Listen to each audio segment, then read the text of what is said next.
AI であろうが手書きであろうが一緒ということ。反 AI の方々、もうちょっとこれで終わったんじゃないかなと。皆様ごきげんよう、シングーラリです。昨日6月19日にありました文化庁主催のセミナー、AI と著作権についてまとめましたので、私なりの解釈を動画にしました。それでは早速行ってみましょう。はい、まずこちらなんですが、これがオンラインの AI と著作権についてのセミナーの全貌になります。こちら私の理解を含めるために、アーカイブとして保存させていただきましたが、一般公開はしないことにしました。でですね、これ60ページあるんですが、まず最初に思ったのは、この文化庁の方ですね、かなり気合が入ってるなと思いました。これ相当な量の、法律にまで踏み込んだ内容をですね、スライドと1時間の、オンラインセミナーにしていたので、感服いたしました。はい。それでは、私なりにですね、まとめてわかりやすかったところだけをピックアップして説明いたします。これがですね、全部解説してると文化庁の方でも1時間かかってまして、私がやるとおそらく1時間半とかかかると思いますので、誰も見ないんです。なので、重要なところですね。はい、解説させていただきたいと思います。まず最初に重要な部分はですね、こちらの解説ですね。著作権法を保護する対象、著作物とはですね、こちら私も聞いてて、おっと思ったのはですね、作風、画風などは著作権法による保護の対象には含まれないということですね。で、こちらの図なんですが、こちら側の文化庁の方も言ってらっしゃったのはですね、著作物性のない部分の中に、著作物性のある部分が含まれているオレンジの部分ですね。という考えで著作物というのは、これは AI に限らず、すべてのものですね。アナログでも、映像でも何でもですね。で、それに、思想または感情、創作的に表現したものであって、文芸、学術、美術または音楽の範囲に属するものという考えです。これの詳しい考えがこちらでして、表現とアイディアというのについて詳しく解説されておりました。で、まずですね、この著作物にあたる場合、著作者が独占可能、著作権者が独占可能、かつ創作から死後70年までであり、抽象的なアイデアを法対象とすると後発の新たな創作表現活動を妨げてしまう恐れ。また抽象的なアイデアは自由な利用を認める方が具体的な創作表現の多様化、豊富化につながるということですね。なので、アイデアは著作物に該当せず、著作権法では保護されない。つまりですね、画家のこの画風自体は保護しない。ということですね。画風が類似してても著作権侵害とはしない。なので、こちらのクロード・モネですね、作品の、前回言っていた、私の解説でちょっと誤りがあったんですが、こちらのその色とかテクスチャーっていうのは、どうも著作権に入らないみたいですね。はい。なので、こちらの、例えばですね、モネに私は影響を受けて、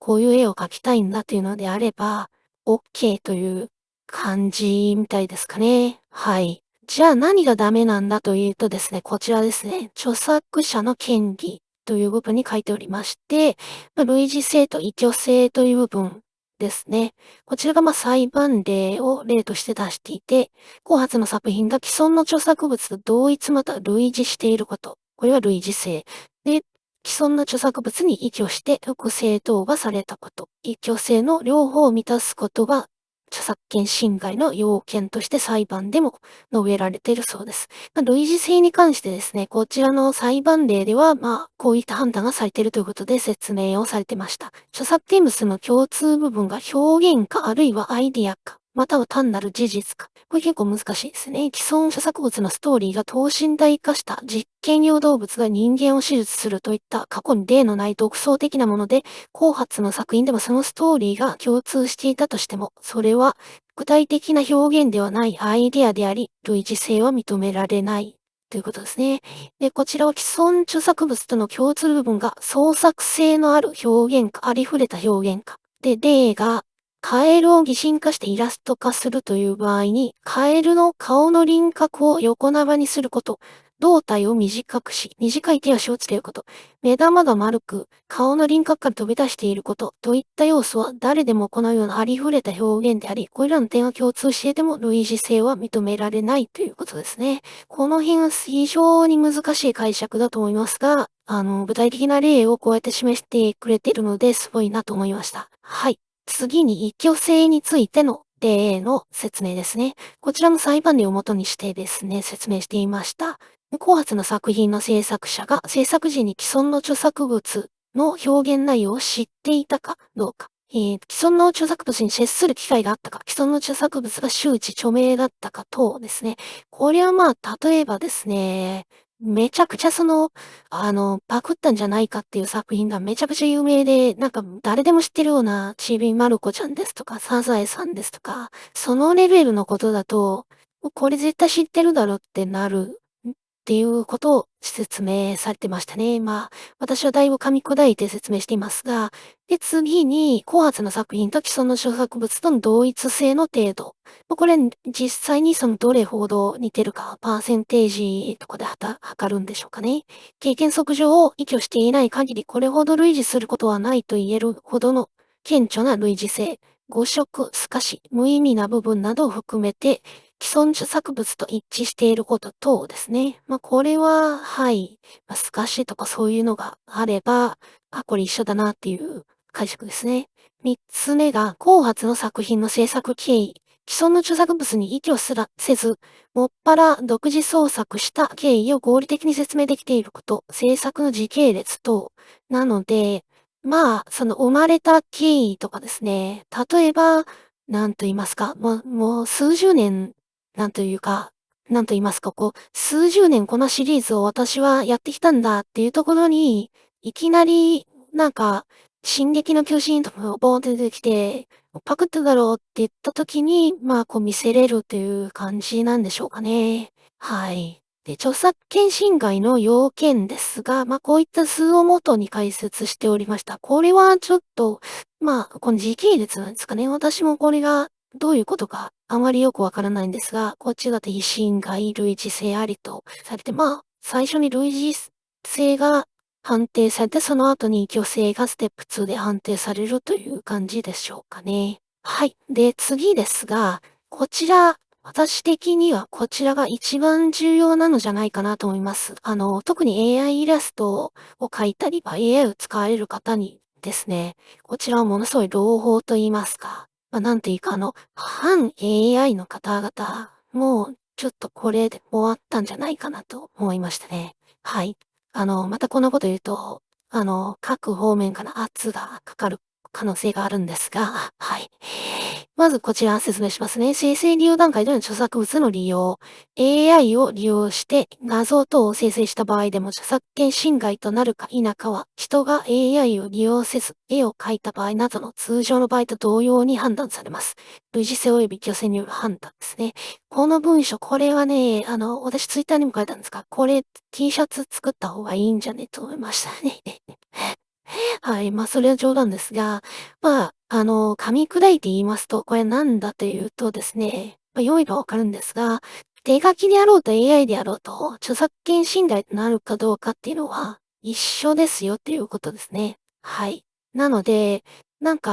AI だから著作権侵害とかではなく、例えば、手書きのイラストレーターさんでもですね、ボッチザロックの二次創作とか、ジョジョの二次創作とか、そういったもので販売をされた場合は、これは著作権侵害となるという考えですね。なので、AI であろうが、人であろうが、何であろうが、全部一緒ですっていう、はい、ことです。で、次ですね。AI 生成物に既存の著作物との類似性または異居性が認められない場合、既存の著作物の著作権侵害とはならず、著作権法上は著作権者の許諾なく利用することが可能です。これに対して既存の著作物との類似性及び異居性が認められる場合、そのような AI 生成物を利用する行為は、権利者から利用許諾を得ている。許諾が不要な権利制限規定が適用されるのいずれかに該当しない限り著作権侵害となりますということですね。ですので、こちら AI 生成物であろうが、別に既存の著作物と類似性、異居性ですね。簡単に似てない、これに触発されて作ってないっていう場合は OK ということですよね。で、もしこの似ていたり触発されて、この異居性、それをよりどころとして作っていた場合、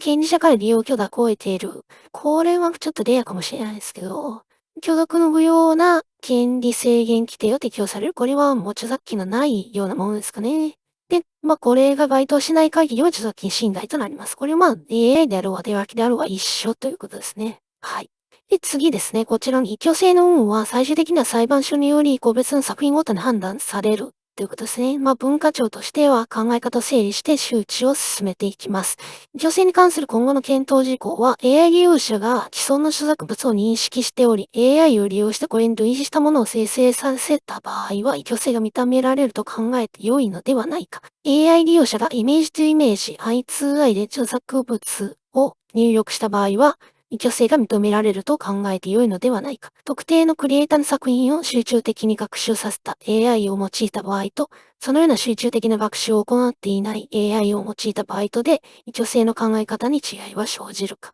一つ目は一緒ですよね。既存の著作物をこれ分かっていて、それと似たようなものを作った場合は、女性が認められると考えていいのじゃないかということですね。二つ目もこの著作物を入力してイメージとイメージで改変した場合、女性が認められると考えていいのではないかということですね。で、三つ目は、このローラを用いて特定のクリエイターの作品を集中的に学習させた AI ですね。先ほど言ったボッチザロックとか最近で言えば、何ですかね。ウマ娘とかですかね。そういうものを集中的に例えば学習させてやった場合は女性があっていいのではないかという考え方ですね。はい。次はこちらですね。AI 生成物は著作物に当たるか、著作者は誰かですね。人は AI を道具として使用したと言えるか否かは人の創作意図があるか、及び人が創作的寄与と認められる行為を行ったかによって判断されます。創作意図とは思想または感情をある結果物として表現しようとする意図を指します。創作意図とは生成物のために AI を使用する事実行為から通常推認し得るものであり、また具体的な結果物の対応についてあらかじめ確定的な意図を有することまでは要求されず、当初の段階では AI を使用して自らの個性の現れとみられる何らかの表現を有する結果物を作るという程度の意図であれば足りると考えられます。はい。はい。で、こちら最後なんですが、どのような行為が創作的寄与と認められるかについては、個々の事例に応じて判断することが必要ですが、生成のために AI を使用する一連の過程を総合的に評価する必要があると考えられます。コンピュータシステム使用者の行為には様々なものが考えられるが、例えば一定の創作意図のもとに、それに適したコンピュータシステムを選択、構築し、必要なデータを入力し、適当なプログラムを実行することによってデータを処理して、結果を出力し、その結果を当初の意図に照らして吟味修正するなどの行為が考えられる。一般的に使用者の行為には入力段階のみならず、その後の段階においても対話形式などにより各種の処理を行い、最終的に一定の出力なされたものを選択して作品として固定するという段階があり、これらの一連の過程を総合的に評価する必要があるということですね。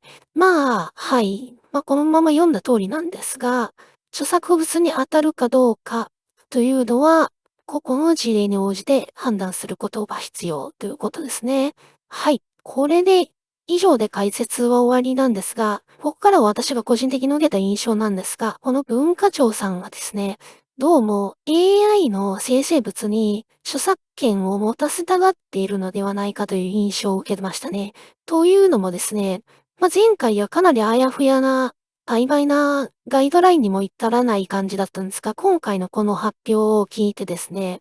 かなり AI に学習に関してもその幅を持たせてるというか、先ほどのクロード・モネの作品とかでも、テクスチャー自体がダメなのかなと思ってたところを、テクスチャーの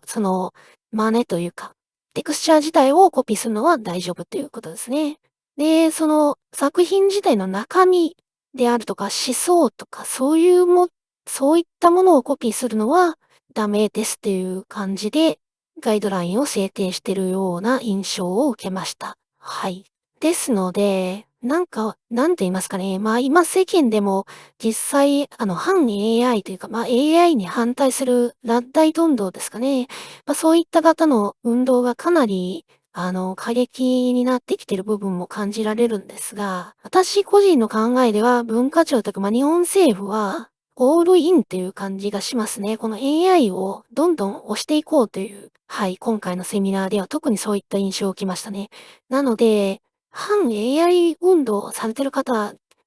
大丈夫ですかね？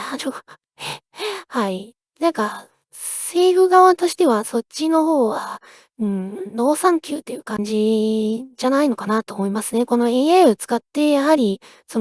生活を良くしていったりですね、今までの技術に対しての新しい革新を作っていって、諸外国に対してもアドバンテージを取っていきたいというのが、この文化庁を含めた政府での考え方ではないかと私は思います。はい。長くなりましたが、今日の動画はこれで終了とさせていただきます。本日もご視聴ありがとうございました。それではまたお会いしましょう。さよなら。